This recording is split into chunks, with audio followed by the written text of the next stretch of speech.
ಈ ನನ್ನ ಮಗ ಇವಾಗ್ಲೂ ನಂಗೆ ಬತ್ತಿ ಇಡ್ತಾನೆ. ಇವತ್ತು ಅವನಿಗೆ ಬತ್ತಿ ಇಟ್ಟು ತೋರಿಸ್ತೇನೆ. Hi ma'am. ಅಲ್ಲ ಗುರು, ಈ ರೀಲ್ಸ್ ನೆಟ್ಫ್ಲಿಕ್ಸ್ ನೋಡೋ ಈ ಕಾಲದಲ್ಲಿ ಅದು ಯಾವ್ದೋ ಬುಕ್ ಹಿಡ್ಕೊಂಡು ಕೂತಿದೆಯಲ್ಲೋ.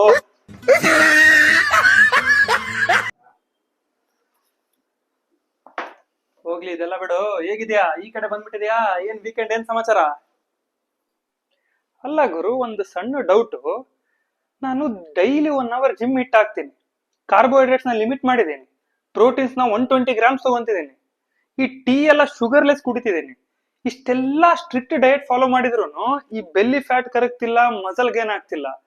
ಆದ್ರೆ ನೀನು ನಾನು ನೋಡಿರೋ ಪ್ರಕಾರ 8 ರಿಂದ 10 ಅವರ್ ಲ್ಯಾಪ್ಟಾಪ್ ಮುಂದೆ ಕೂತಿರ್ತೀಯ, ಯಾವಾಗ್ಲೂ ಚೇರಲ್ಲೇ ಇರ್ತೀಯ, ಮತ್ತೆ ಲಿಮಿಟ್ ಆಗಿ ತಿಂತೀಯ, ಅಷ್ಟು ಸ್ಟ್ರಿಕ್ಟ್ ಆಗಿ ಡಯಟು ಫಾಲೋ ಮಾಡಲ್ಲ. ಮತ್ ನಿಂದೆಂಗೆ ಬೆಲ್ಲಿ ಫಿಟ್ ಏನು ಇಲ್ಲ, ಮತ್ತೆ ಮಸಲ್ಸ್ ಎಲ್ಲ ನೀಟ್ ಆಗಿದೆ, ಮತ್ತೆ ಒಳ್ಳೆ ಫಿಟ್ ಕಾಣ್ತೀಯ? ಅದೇನು, ಅದಂಗೆ ಸೀಕ್ರೆಟ್ ಏನ್ ನಿಂದು? ಏನೋ ಓಲ್ಡ್ ಜನರೇಷನ್ ಅಜ್ಜ ಅಂತ ಹೇಳ್ತಿದ್ದೆ.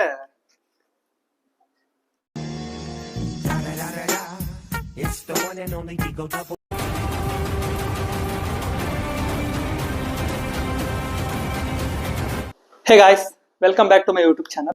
ಬಾರೋ ಅಪರೂಪದ ಮುಳ್ಳಂದಿ ಬಾಬಾ ಬಂದೇಣು. ಇವತ್ತು ನಿಮಗೆ ನನ್ನ ತಮ್ನೇಲ್ ನೋಡಿ ಗೊತ್ತಾಗಿರ್ಬೋದು ನಾವು ಯಾವ ಟಾಪಿಕ್ ಬಗ್ಗೆ ಮಾತಾಡ್ತಿದೀವಿ ಅಂತ.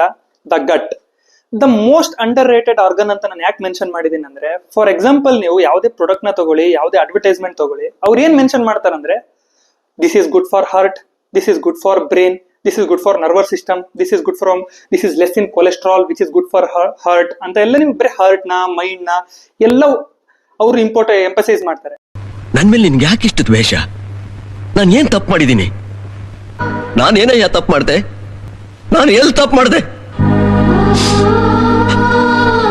ಆದ್ರೆ ಬಹಳ ರೇರ್, 100 ಅಲ್ಲಿ ಓನ್ಲಿ 95% ಗಟ್ ನ ಇಗ್ನೋರ್ ಮಾಡ್ತಾರೆ.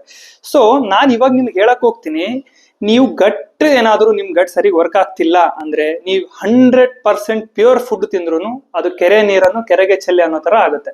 ಓಕೆ, ಇವಾಗ ನಾವು ಗಟ್ ಹೇಗ್ ವರ್ಕ್ ಆಗುತ್ತೆ, ನಮ್ಮ ಬಾಡಿಲಿ ಗಟ್ ಹೇಗ್ ವರ್ಕ್ ಆಗುತ್ತೆ ಅಂತ ನೋಡೋಣ. ಆಕ್ಚುಲಿ ನಾವೆಲ್ಲ ಸ್ಕೂಲಲ್ಲಿ ಬಯಾಲಜಿಯಲ್ಲಿ ನೋಡ್ಕೊಂಡಿರ್ತೀವಿ, ಆಹಾರ ಹೆಂಗ್ ಅದು ಜೀರ್ಣಕ್ರಿಯೆ ಆಗುತ್ತೆ, ಬಾಡಿಲಿ ಹೆಂಗ್ ಫ್ಲೋ ಆಗುತ್ತೆ ಅಂತ. ಬಟ್ ಜಸ್ಟ್ ರೀಕ್ಯಾಪ್ ಮಾಡ್ಕೊಂಡ್ ಬರೋಣ.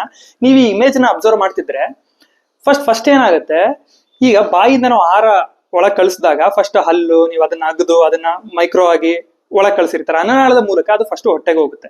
ಅವಾಗ ಹೊಟ್ಟೆ ಏನ್ ಮಾಡ್ತೇವೆ, ಹೊಟ್ಟೆ ಒಂಥರ ನೀವ್ ಏನ್ ಇಮ್ಯಾಜಿನ್ ಮಾಡ್ಕೋಬೋದಂದ್ರೆ ಮಿಕ್ಸರ್ ಗ್ರೈಂಡರ್, ಅದೊಂಥರ ಕ್ಲೀನ್ ಆಗಿ ಗ್ರೈಂಡ್ ಮಾಡಿ ಅದ್ರಲ್ಲಿ ಆಸಿಡ್ಸ್ ಇರುತ್ತೆ, ಸಮ್ ಲಿಕ್ವಿಡ್ ಇರುತ್ತೆ, ಅದಕ್ಕೆ ಏನೇನ್ ಹೆಲ್ಪ್ ಆಗುತ್ತೆ ಅದೆಲ್ಲ ಗ್ರೈಂಡ್ ಮಾಡಿ ನಿಮಗೆ ಗಟ್ಟಿ ಕಳ್ಸ, ಅಂದ್ರೆ ಏನಂದ್ರೆ ಸ್ಮಾಲ್ ಇಂಟೆಸ್ಟೈನ್ ಅಂದ್ರೆ ಸಣ್ಣ ಕರಳಿಗೆ ಕಳಿಸಿ. ಆ ಸಣ್ಣ ಕರುಳು ಏನ್ ಮಾಡುತ್ತೆ ಅಂದ್ರೆ ನಿಮ್ಗೆ ಅದು ವೆರಿ ಇಂಪಾರ್ಟೆಂಟ್ ರೋಲ್ ಪ್ಲೇ ಮಾಡುತ್ತೆ. ಫಾರ್ ಎಕ್ಸಾಂಪಲ್ ಯಾಕೆ ಅಂತ ಹೇಳ್ತಿದ್ದೇನೆ ಅಂದ್ರೆ, ನೀವೇನೇ ತಿಂದ್ರು ನೆಕ್ಸ್ಟ್ ಅದು ಫುಡ್ ಬಾಡಿಗೆ ನಿಮ್ಗೆ ಏನ್ ನೀವು ತಿಂದ್ರೆ, ಫಾರ್ ಎಕ್ಸಾಂಪಲ್ ನೀವು ಯಾವ್ದೋ ಹೋಳಿಗೆ ತಿಂದಿರ್ತೀರಾ ಅಥವಾ ರೊಟ್ಟಿ ತಿಂದಿರ್ತೀರಾ, ಒಬ್ನು ಮ್ಯಾಗಿ ತಿಂದಿರ್ತಾನೆ, ಅದೇ actually it's not A kind of direct food. For example ಈ ಕಂಪ್ಯೂಟರ್ ಲ್ಯಾಂಗ್ವೇಜ್ ನೀವು ತಗೊಂಡ್ರೆ, ಒಬ್ನು ಪೈಥಾನ್ ಅಲ್ಲಿ ಬರೀತಾನೆ, ಜಾವಾದಲ್ಲಿ ಬರೀತಾನೆ, ಅದು ಕಂಪ್ಯೂಟರ್ ಅರ್ಥ ಆಗಲ್ಲ, ಅವೆಲ್ಲ high level programming languages. But ನೀವು ಈ ಕಡೆ ಬಂದ್ರೆ ಅದು ಮಷಿನ್ ಲೆವೆಲ್ ಅಲ್ಲಿ ಕನ್ವರ್ಟ್ ಮಾಡ್ಬೇಕು. ನಿಮ್ಮ ಅಮ್ಮನ ಪಿಂಡ ಯಾವ ಬೋಡಿ ಮಗನಿಗೆ ಅರ್ಥವಾಗುತ್ತದೆ. ಸೇಮ್ ವಿತ್ ಬಾಡಿ, ನಿಮ್ಗೆ ಏನಾಗುತ್ತೆ ಅಂದ್ರೆ ಬಾಡಿ ಅದಕ್ಕೆ ಬೇಕಾದಂತ ಆಹಾರ, ಫಾರ್ ಎಕ್ಸಾಂಪಲ್ ಗ್ಲೂಕೋಸ್ ಆಗಿರ್ಬೋದು, ಪ್ರೋಟೀನ್ ಆಗಿರ್ಬೋದು, ಅಮಿನೋ ಆಸಿಡ್ಸ್ ಆಗಿರ್ಬೋದು, ಈ ತರ ಅದು ಬಾಡಿ ಕನ್ವರ್ಟ್ ಮಾಡಿ ನಿಮ್ಗೆ ಅದು ಗಟ್ ಏನ್ ಮಾಡುತ್ತೆ, ನೆಕ್ಸ್ಟ್ ಪಾಸ್ ಮಾಡುತ್ತೆ, ಅದು ಹೋಗುತ್ತೆ ಲಾರ್ಜ್ ಇಂಟೆಸ್ಟೈನ್ ಅಂದ್ರೆ ದೊಡ್ಡ ಕರಳಿಗೆ ಹೋಗಿ ಹಿಂಗೆ ಅದು ಫ್ಲೋ ಆಗಿ ನಿಮಗೆ ಅದು ಏನಂದ್ರೆ ಹಾರ್ಟಿಗೆ, ಅದು ಎಲ್ಲ ಅಲ್ಲೆಲ್ಲ ನಿಮ್ ಮೈಕ್ರೋ ನ್ಯೂಟ್ರಿಯೆಂಟ್ಸ್ ಆಗಿ ಒಂದೊಂದು ಲೇಯರ್ ಪರದೆ ತರ ಹೋಗಿ ನಿಮ್ ಬಾಡಿಗೆ ಅದು ರಕ್ತಕ್ಕೆ ಪಾಸ್ ಮಾಡಿದ್ರೆ, ರಕ್ತದ ಮೂಲಕ ಹಾರ್ಟ್ ಎಲ್ಲಾ ಬಾಡಿಗಳಿಗೆ ಪಂಪ್ ಮಾಡಿ ನ್ಯೂಟ್ರಿಯೆಂಟ್ಸ್ ನಿಮ್ಗೆಲ್ಲಾ ಅಂಗಾಂಗಗಳಿಗೆ ಪಾಸ್ ಮಾಡುತ್ತೆ. ಸೊ ಇಲ್ಲಿ ಗಟ್ಟದ್ ನೀವು ತಿಳ್ಕೊಂಡ್ರೆ, ಗಟ್ ಇಲ್ಲ ಅಂದ್ರೆ ನಿಮ್ ಹಾರ್ಟ್ ವರ್ಕ್ ಆಗಲ್ಲ, ಬ್ರೈನ್ ವರ್ಕ್ ಆಗಲ್ಲ. ಎಲ್ರೂ 10 ಸೆಕೆಂಡ್ ಮೌನಾಚರಣೆ ಮಾಡೋಣ. ಇವಾಗ ಈ ಎನರ್ಜಿ ಎಲ್ಲ ಆದ್ಮೇಲೆ ಮಿಕ್ಕಿದ ವೇಸ್ಟ್ ಎಲ್ಲ ಕಾಮನ್ ಆಗಿ ಬೈ ಪ್ರಾಡಕ್ಟ್ ಇಂದ ಹೊರಗಡೆ ಹೋಗುತ್ತೆ.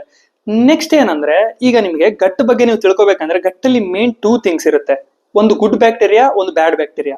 ಸೊ ಇದು ಎಷ್ಟು ಇಂಪಾರ್ಟೆಂಟ್ ಅಂದ್ರೆ, ಇದು ಈಗ ಫಾರ್ ಎಕ್ಸಾಂಪಲ್ ನೀವು ಆಹಾರ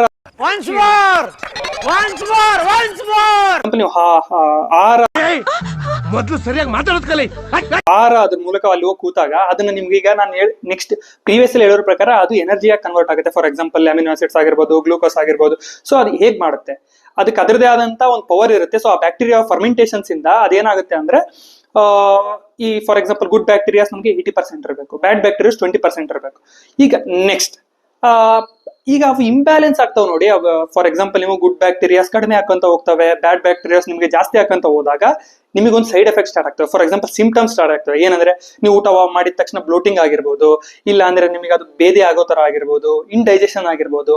ಇದೆಲ್ಲ ರೀಸನ್ ಕಾರಣ ನಿಮ್ ಇಂಬ್ಯಾಲೆನ್ಸ್ ಆಫ್ ಯುವರ್ ಬ್ಯಾಕ್ಟೀರಿಯಾ. ಇವಾಗ ನಾವು ಅದ್ರ ಗಟ್ ಬಗ್ಗೆ ಮಾತಾಡ್ತೀವಲ್ಲ, ಪ್ರೋಬಯೋಟಿಕ್ಸ್ ಪ್ರಿಬಯೋಟಿಕ್ಸ್ ಅಂತ, ಅದ್ರ ಬಗ್ಗೆ ಸ್ವಲ್ಪ ಡೆಪ್ತ್ ಹೋಗೋಣ. ನೋಡಿ, ಈಗ ಈ ಪ್ರೋಬಯೋಟಿಕ್ಸ್ ಅಂದ್ರೆ ಏನ್ ಗೊತ್ತಾ, ಈ ಗಟ್ಟಲ್ಲಿ ಗುಡ್ ಬ್ಯಾಕ್ಟೀರಿಯಾಸ್ ಬ್ಯಾಡ್ ಬ್ಯಾಕ್ಟೀರಿಯಾಸ್ ಇರ್ತವೆ ಅಂತ ಹೇಳಿದ್ನಲ್ವಾ, ಅದು ಎಲ್ಲಿಂದ ಬರುತ್ತೆ? ಸೊ ಆಕ್ಚುಲಿ ಎಲ್ಲ ನಿಮ್ ಬಾಡಿ ಜನರೇಟ್ ಮಾಡಲ್ಲ, ನಾವು ಸ್ವಲ್ಪ ಎಕ್ಸ್ಟರ್ನಲ್ ಆಗಿ ಅದನ್ನ ಮೇಂಟೈನ್ ಮಾಡ್ಬೇಕಾಗತ್ತೆ. ಈ ಪ್ರೋಬಯೋಟಿಕ್ಸ್ ಅಂದ್ರೆ ಅದು ಒಂಥರ ಆಹಾರ. ನಾವು ಏನ್ ಆಹಾರ ತಗೊಂತೀವಲ್ಲ ಅದರಲ್ಲಿ ಒಂದು ಸೂಕ್ಷ್ಮ ಜೀವಿಗಳಿರ್ತವೆ, ಬ್ಯಾಕ್ಟೀರಿಯಾಸ್ ಇರ್ತವೆ. ಸೊ ಅದು ಗುಡ್ ಹೆಲ್ತ್, ಗುಡ್ ಬ್ಯಾಕ್ಟೀರಿಯಾ ಆಗಿರ್ಬೋದು, ಐದರ್ ಬ್ಯಾಡ್ ಬ್ಯಾಕ್ಟೀರಿಯಾ ಆಗಿರ್ಬೋದು. ಸೊ ಅದು ಅಲ್ಲೋ ಕುತ್ಕೊಳ್ಳೋಕೆ ನಾವು ನೀಟಾಗಿ ಹೆಲ್ಪ್ ಮಾಡುತ್ತೆ. ಅದನ್ನೇ ನಮಗೆ ಪ್ರೋಬಯೋಟಿಕ್ಸ್ ಅಂತಾರೆ. ಫಾರ್ ಎಕ್ಸಾಂಪಲ್, ನೀವು ಫುಡ್ ನ ಯಾವ್ದ್ರಲ್ಲಿ ಸಿಗ್ಬೋದು ಅಂದ್ರೆ, ನಿಮ್ಗೆ ಒಳ್ಳೆ ಬ್ಯಾಕ್ಟೀರಿಯಾಸ್ ಬಂದು ಮೊಸರಲ್ಲಿರುತ್ತೆ, ಕರ್ಡ್ ಅಲ್ಲಿ ಇರುತ್ತೆ, ಮತ್ತೆ ಆನಿಯನ್ ಅಲ್ಲಿ ಇರ್ಬೋದು, ಗಾರ್ಲಿಕ್ ಅಲ್ಲಿ ಆಗಿರ್ಬೋದು. ಈ ಡಯಟ್ ಅಲ್ಲಿ ನೀವು ಈ ಥಿಂಗ್ಸ್ ನ ಆಡ್ ಮಾಡ್ಕೊಂತ ಹೋದ್ರೆ ನೀವು ಗಟ್ ಹೆಲ್ತ್ ಮೇಂಟೈನ್ ಮಾಡ್ಬೋದು. ನಮ್ಮ ಹತ್ರ ಪ್ರಿಂಟಿಂಗ್ ಮಿಷಿನ್ ಇದೆಯಾ? ಎಲ್ಲಿಂದ ತರಲಿ ದುಡ್ಡು? ಎಲ್ಲಿಂದ ತರೋದು ದುಡ್ಡನ್ನ? ನೆಕ್ಸ್ಟ್ ಈ ಪ್ರಿಬಯೋಟಿಕ್ಸ್ ಏನಂದ್ರೆ ಸಿಂಪಲ್. ಈಗ ನೀವು ಸೂಕ್ಷ್ಮ ಜೀವಿನ ಒಳಗೆ ಕಳಿಸಿದ್ರಿ, ಬ್ಯಾಕ್ಟೀರಿಯಾಸ್ನ. ಸೊ ಅದಕ್ಕೆ ಫುಡ್ ಬೇಕಲ್ಲ, ಅದು living thing, it also need food to survive. So ಅದನ್ನ ನೀವು ಈ ಫುಡ್ ಮೂಲಕ ನೀವು ಕೊಡ್ಬೋದು. ಫಾರ್ ಎಕ್ಸಾಂಪಲ್ ಯೋಗರ್ಟ್ ಆಗಿರ್ಬೋದು, ಓಟ್ಸ್ ಆಗಿರ್ಬೋದು, ಅಗೇನ್ ಬನಾನಾ ಆಗಿರ್ಬೋದು. So these things will provide the food for those ಸೂಕ್ಷ್ಮ ಜೀವಿ. ಸೊ ಈಗ ನೀವು ಇದಕ್ಕೆ ಎಕ್ಸಾಂಪಲ್ ಏನ್ ತಗೋಬಹುದು ಅಂದ್ರೆ, ನೋಡಿ, ನೀವು ಸಣ್ಣವರಿದ್ದಾಗ ನಿಮ್ಮ ಅಮ್ಮ ಹೇಳ್ತಿರ್ಬೋದು, ಸಕ್ಕರೆ ಪದಾರ್ಥ ಜಾಸ್ತಿ ತಿನ್ಬೇಡ, ಹುಳಗಳು ಬೀಳ್ತಾವ ಹೊಟ್ಟೆಯಲ್ಲಿ ಅಂತ.